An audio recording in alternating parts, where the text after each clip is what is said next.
Baron Friedrich von Hohenberg watches from one of its narrow stone towers. The castle has belonged to his family for generations.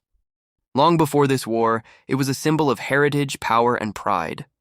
Its halls have hosted aristocrats, military officers, even diplomats during calmer times in Europe. But today it feels different. Cold, tense, fragile. Far below, the distant rumble of engines grows louder. American armor is approaching. Within hours, the war reaches his gates. There is no grand battle. No heroic defense. Just arrival. U.S. infantry and armored units enter the grounds with disciplined precision. Soldiers move quickly, weapons ready, scanning every window and corridor. They expect resistance. They find none. So they do what trained armies do. They take control. Radio operators set up communication stations in former banquet halls. Maps are pinned across expensive wallpaper. Officers turn dining rooms into command centers. Courtyards fill with jeeps, half-tracks, and supply trucks. The transformation is immediate and total. By nightfall, the castle is no longer a home. It is a battlefield headquarters. And Baron Friedrich von Hohenberg is no longer in command of anything inside it.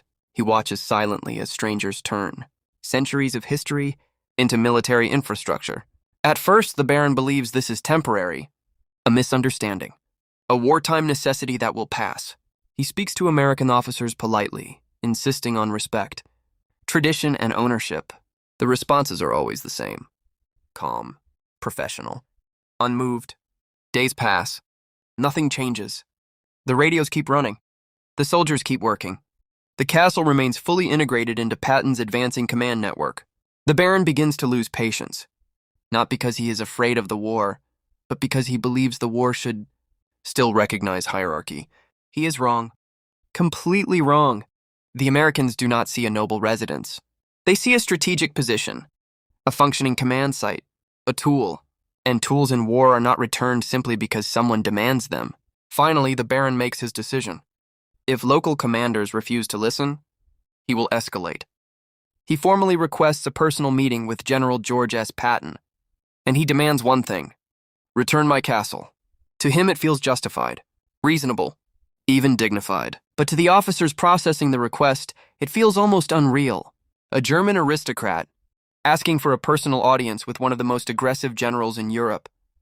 During the final collapse of Nazi Germany, the file moves upward through command channels. Each officer who reads it reacts the same way. Confusion, then disbelief, then amusement. Because while this man is worried about stone walls and chandeliers, American soldiers are fighting house-to-house battles across a collapsing continent. Eventually, the request reaches 3rd Army headquarters, and from there, it goes directly to George S. Patton. 3rd Army headquarters is pure motion. Telephones ringing non-stop. Radios crackling with frontline updates. Officers moving between maps covered in pins marking rapid advances. The entire room feels alive, like a machine pushing toward victory. Then a folder arrives on Patton's desk. At first it looks ordinary, until he opens it. He reads, once, then again. The room gradually goes quiet around him. Even staff officers stop moving.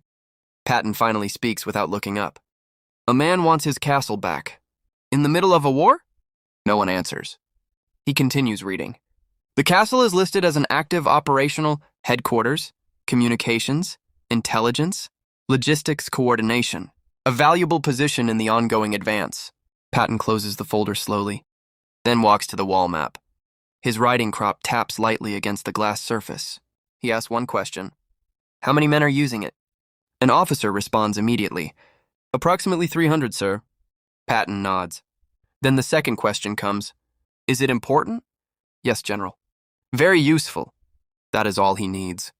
There is no anger, no laughter, no debate, just clarity. The castle remains, because usefulness in war overrides everything else. At the castle, Baron von Hohenberg waits with confidence.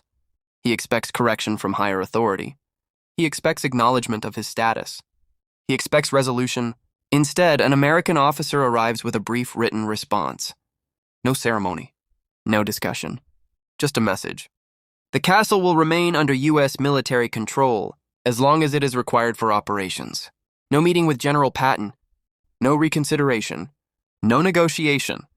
The decision is final. The Baron reads it once. Then again. Then he stops moving entirely. For the first time, he understands something deeply uncomfortable. His status does not matter here. His history does not matter here. Even his ownership does not matter here. Only the war matters. And in war, usefulness overrides everything else. Purpose does.